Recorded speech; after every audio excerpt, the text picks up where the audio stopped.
Making sales social, to me, what resonates with me is about utilizing social platforms to gain trust from your ideal target audience, build credibility that you are the go-to expert in your area, to share as much value as possible with your niche and audience. And then on the back of that, hopefully opportunities will arise. Welcome to the Making Sales Social podcast, featuring the top voices in sales and marketing. Join hosts Bryn Tillman and Bill McCormick as they discuss the best tips and strategies they are teaching their clients so you can leverage them for your own virtual and social selling. Here are your hosts, Bryn Tillman and Bill McCormick. Hey, welcome to Making Sales Social. I'm Bill McCormick. I'm Bryn Tillman. So, Bryn, who's joining us today? We have my friend, Tony Morris, who we met a little over a year ago. He was talking with Jeb Blunt and asked Jeb, who else should I be talking to? And Jeb said me. So I was on Tony's podcast. But since then, we've really built a great relationship and we're even doing some collaborative things together. Welcome to the show, Tony. Thank you. Thank you guys for having me. We're thrilled that you're here. So, Tony, tell everyone a little bit about you and your company and what it is you do. Yeah, thank you, Bill. Well, I've been in sales for 22 years. I was one of those irritants that would phone you on an evening, disturb you during dinner, and switch your utilities over. But I really fell in love with sales from that moment, really, and being able to influence and persuade people, right, to take the action you want them to take. I sold software for 6 years. And then I set up my sales training company just over 14 years ago. So I set up in the UK with my father-in-law. I've now spoken in 25 countries at sales conferences all over the world. And then I bought my partner out 2 years ago, and Tony Morris International was born. Yeah. Fantastic. Well, congratulations. That's a great run that you've got. And so thank you. We start the episode off by asking all of our participants with the same question. What does making sales social mean to you? Making sales social, to me, what resonates with me is about utilizing social platforms to gain trust from your ideal target audience, build credibility that you are the go-to expert in your area, to share as much value as possible with your niche and audience. And then on the back of that, hopefully opportunities will arise. That's really what it means to me. I love that. That really aligns a lot with our definition of social selling. It does. And there's a lot of alignment. I've been on Tony's website looking around. He's got something called the Ask philosophy, ASK. And as I'm looking, like he uses cars. So if you go to his website, TonyMorrisInternational.com, you can see that. But I want to talk about that, the Ask philosophy. So it's an acronym. So what does that stand for? Yeah, it stands for attract, solve, and keep. And in a nutshell, when I look at the 30,000 salespeople that I've helped, the two biggest problems they seem to come up against is attracting the right leads into their funnel and solving their problems, which ultimately I see my job not to sell, to solve, to serve, and to help. So solving these prospects' problems so they become a customer, but then how do we retain those customers for life so we keep them and they become a raving fan? And that's what the whole framework and philosophy is exactly that, teaching my clients to get the right people, solve their problems, and make them raving fans. That's so good. So good. And so we talk about attract, teach, and engage. When we're talking about relating to folks on social. So let's talk about that attraction piece. Yeah. What are some of the things that, we have a lot of folks that are listening that are independent sales reps. They're not part of larger companies, or if they are, they're not getting a lot of support from on high. Sure. What can they do on a daily basis to make sure they're attracting the right clients? Yeah, brilliant question. The first thing is they need to know, who is that ideal client? When I ask people, who do you aim at? They say those horrible words, everyone. And the second you hear that, you go, right, so no one. And I play with this. I go, well, my son, Harry, he's 12. Would he be your ideal customer? And they go, of course not. So I said, well, it's not everyone then. So my first recommendation to my clients is know your hit list, your dream prospects. And what I always recommend in coaching is grade your previous success stories, grade your clients A to D. Your A's are your dream customers that earn you the most or that you love to work with, hopefully both. B is your bread and butter. C is your one-off clients. And D are the dead clients, the ones who pay you the least but give you the biggest headache. And we've all got those, right? So we have ones that pay us a lot and give us the biggest headache too. Absolutely. And I guess when you know who your A clients are, the first place to go is really look at their key competitors, as long as it's not a conflict for your products and services that you offer, and then start to see where do they hang out on social. What Facebook groups or LinkedIn groups are they part of? What content can you be sharing with them that speaks to them about how you can solve their problems or achieve their aspirations, so that when they think of you, they think that they see you as the go-to expert in that space. And I think once you get your head around that, and really for me, social selling is about 80% of giving value to the right person, the right message. And then the 20%, yes, you might put a pitch their way, but actually I think if you give enough value, the business will come, the opportunities will arise. Bill, share what our actual definition is with Tony, because like you're hitting. Yeah, you are. So our definition of social selling is building relationships, providing real value, and being a resource, understanding that the sales will come when the time is right. Perfect. And we're on the same page, right? Absolutely. Absolutely. So there are a couple of things that you said in there. First of all, knowing what clients you're going after. Yeah. Not everyone is your client. So important. Yeah. And same thing that I tell my clients, go back, look at your clients, look at who are your A's. So that's so good.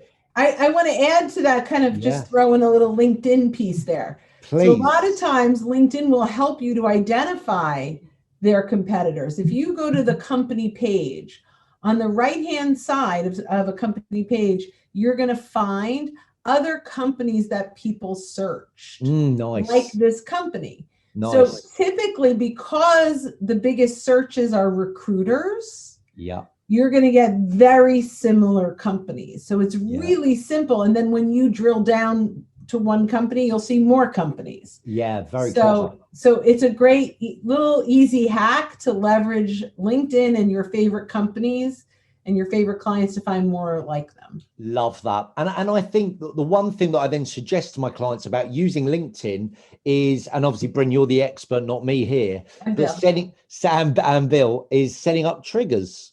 So that when a company just announces they're about to do a merger acquisition, or they've taken on a new person, or they're going to a new area, if they're on your hit list, you're now aware of that, right? So you can actually reach out with purpose and demonstrate that you follow them, you're interested in them. And I think that's another piece about the attraction piece for me is, yes, we want to attract the right people, but also we want to be seen as attractive to the right people. And I think that's a real big point. It's got to work both ways. So often we say, stop telling them what you want to tell them and start sharing what they want to consume. Yeah. Right. Yeah. There's a difference, right? We want to tell them. Difference. Yeah. Massive difference. And I see this as the biggest mistake salespeople make using LinkedIn for selling, right? And I call it commission breath. Oh, Larry Levine. Yeah, I love that. We love that. I spoke to Larry today. I didn't know I love Larry. Yeah, he's great. Big fan. Great. That's where we've heard commission breath. So I love it. So I'm a big fan of selling from the heart. He's an amazing guy. And so Bill is currently in their course. Oh, brilliant. No empty seat. Brilliant. He's amazing. Well, I was coaching a client of mine last week, a big pet. They're called Pedigree. They sell pet products. And they're all reading Larry's book. And I said, I know him. the guy's, he's one of my, I'm a hero. He's one of my heroes. Yeah. And I said, and I reached out to Larry this morning, and he's now coming on joining me for a collaboration for a training with my client, because I knew that would be perfect partner. Absolutely. And for me, it goes back to what I said at the beginning of this. It's about value add. I knew they would love that, my client. It serves them, and then it's a win-win, right? Mm-hmm. Yeah, I love it. And we had so we do collaborations with Larry as well. So the idea that you're doing that and now we're newly collaborating with you is so interesting. Perfect. How that love works. that. Trifecta. Yeah, that's amazing. So let's continue to talk about attracting, but we're on a show. Let's kind of switch gears here. And so Tony, what are some of the things you're telling your clients to do in terms of thought leadership, in terms of being that thought leader? What type of content are you encouraging them to share on social? Yeah, it's got to be different, because otherwise, how will you stand out? And a lot of my clients, they try and articulate what they call their USP, right? We've all heard of it, your unique selling point, and really trying to add value, but articulate that USP. And I say it's not your USP is about a selling point. And I don't believe our job is to sell, it's to serve. So I believe it's your UCB, your unique client benefit. What do you offer in the world that's genuinely unique in the market, but that will absolutely benefit your client? Because a USP is like a tactic, and people don't like to be sold to. So to go back to your question, Bill, the content has to be about what are the problems and challenges your target audience are facing. And the more we can understand that, and the more we can then give examples of how we've helped others solve those problems, solve those pains, that's the value. So really the content should be designed with your dream customers' pain points in mind every time. Yeah, so USP is sales process. UCB is buying process. Yes. And I've been saying that a lot lately. We need to stop worrying about our sales process, because that's about us. Correct. And we have to start worrying about their buying process, because people buy in a much different way than we think they do. Absolutely. And when you can marry that up, the buying and selling process, that's when you got a customer. I just love how this is all coming together.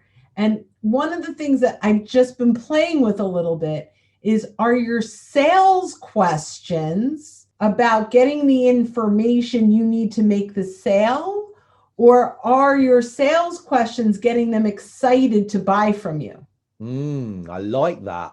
And playing with that. And I'm going to guess here, but I think now we're kind of moving into the S in ask and that solve. Am I right? Totally. And actually, Bryn's hit the nail on the head. To enable us to solve our prospects' problems, we need to know what their problems are, which all comes down to great questioning, but also listening with intent. And the biggest tip I'd say, salespeople, is don't listen to respond, listen to learn. Genuinely listen to what they're saying and what they're not saying. And I call these killer questions, because having worked with so many different organizations, so many different industries, one of the biggest areas they fall down is their questioning is terrible. And therefore, unfortunately, when they sit there and think, God, this prospect's not opening up, they're really difficult. I actually say, are they difficult, or are you asking the wrong question? And I'll give you an example. If, let's say, you're in the B2B environment and you've got an inquiry, and they've already mentioned that they're speaking to other people and they've reached out to you. And yes, I want to know what keeps them up at night. That'll probably be one of my first questions. And I might do a future pace question. Let's fast forward 6 months from today. What does success look like, rather than what you're hoping to achieve? But what I hear a lot of salespeople say is, are you speaking to anyone else? And the company will go, yeah, absolutely. And have you, how have they been? Have you liked any of their offers? Yeah, I have. It's the wrong question. Right. Whereas you can do that at the end. Do that at the end. And at the end, ask, just out of curiosity, what's the best option you've looked at so far? And I like that, because it's good to know they've spoken to 5 companies. but I want to know what they see as the best in their eyes and what they liked about that, but maybe what was missing. But it really is about, and I think for salespeople, Bill and Bryn, my tip here is write down a list of what key information do you want to ascertain from that interaction, and then design those killer questions that's more likely to get them to open up about their pains and challenges that will enable you to make a recommendation. I love that. You know, when I originally had sales training, like forever ago, they would say, you know, you need to find out right away, what's their budget? Who are the decision makers? Yeah. And I'm thinking, you know what? We're on a call because they have interest. Yes. You know, if I start to talk about all the information that I need to make the sale, yes, we're going to kill the interest. Yeah, absolutely. It's a really good point. And look, it's different if maybe we're outreach and we've never spoken to them, it's cold, but obviously we're on social selling, right? And therefore we've provided value. They know we're an expert. We've given them so much that they've now reached out to us and said, oh, I loved what you wrote about X. I want to know a bit more. So it's a completely different, it's a different process. Mm-hmm. And as you said, the budget, you know, BANT, the budget authority, etc., is all about us. And it should never be about us. It's all about them. Right. Yeah. And you know, it's interesting because we just closed a very nice client. I'm very excited about, and we're going to launch in a couple of weeks. And they were shopping a lot of different people. And so they came to me at the very end of, they've already vetted and actually internally had made a decision. And someone said, wait, talk to Social Sales Link real quick before you go ahead. Brilliant. So they actually came to us saying, we think we've made a decision, but you know, an internal person's been following your stuff and said we should come to you. I did not go into who are all the other people. I said, well, tell me, I didn't care about who. What are the things you've asked other people to do for you? Brilliant. Great question. Right. And I still don't know, because it would not have made much of a difference. And hopefully I'll know today, because I'll ask now that I won the business. Yes. I want to know. But it was interesting because one of the things they said is one of the companies that we're working with is also doing Twitter. Will you do Twitter too? Yeah. And I said, we don't. I can introduce you to someone else. But what I'd recommend, based on what I've just heard, and there was a lot of other information, is the fact that LinkedIn is your primary. Consider the company that you hire has LinkedIn as their primary tool. Yes. And then if you really want to use Twitter, don't use a LinkedIn trainer for that. Use a Twitter trainer. Absolutely. The one thing I'll push back on, Bryn, from what you said, just to give you a thought here. You said you closed a big deal. My thoughts would be you've opened a new relationship. Yes. I love that. I'm going to change my speak. I'm writing that down. It's true though, right? Because so many people say, you know, I closed a deal today. I say, did you close a deal or did you open up a new relationship? It's a new client you're going to serve. It's a different look at it, right? And so now with just a couple of minutes left, let's make another transformation into keeping that relationship going, and that's the K in keep. Absolutely. So this is all about how, you know, for me, I don't want clients. I want raving fans. I want ambassadors for my brand that believe in it as much as I do and are advocates for what we do. And one thing that a lot of salespeople struggle, I think, is how do we articulate our UCBs that I mentioned earlier? They really think, what makes us special? What makes us different? And my advice, ask your client. Because it's not what you think it is, it's what your clients believe it to be. Their perception is what matters. So in terms of the keep model, my first thing is go back to your clients and say, we want to be the best at what we do. Share with me if there's anything you think we could do better, what would that look like in your world? And if they give you some stuff, great, implement it. But often they'll go, you know what, you're so good at what you do. We love it. These have been the results. We're happy. And then I say, I'm so pleased. Can I ask a weird question? And they go for it. And I say, imagine we swap jobs. So tomorrow you did my job. You ran a sales training organization. They go, right, who would be the first person you would reach out to in the next week to win your first ever customer? And I always get this weird face and they go, oh, well, I'd phone my brother-in-law, Mick. You know, he's a sales director of a big manufacturing company. I'd phone Mick. And I say, I'd love to speak to Mick. That's fun. And they, I love that. And it really works. So when I find a client enters your world and they start to think how you see the world, then they find someone. If you say, you know, anyone you know that I could help, again, it goes back to that anyone, you know, everyone, you've got to be split. So I think get them to swap jobs with you.